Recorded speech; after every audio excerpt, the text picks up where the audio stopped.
तो hello guys, एक ऐसी पारिवारिक मूवी लेकर आए हैं जो यूट्यूब, गूगल क्रोम और इंस्टाग्राम और फेसबुक पे अभी वायरल चल रही है, जो बहुत ही अच्छा मूवी है और पारिवारिक मूवी है।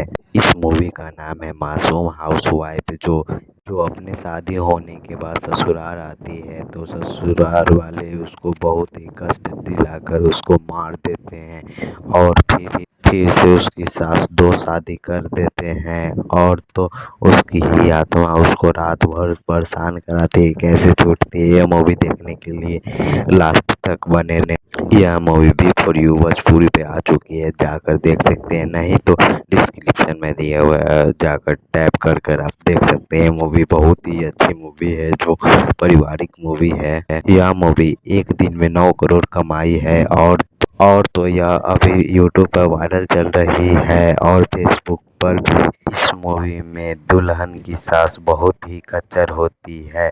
ऐसे ही फिल्म के बारे में जानने के लिए लाइक एंड सब्सक्राइब जरूर करें और यह वीडियो में मासूम हाउसवाइफ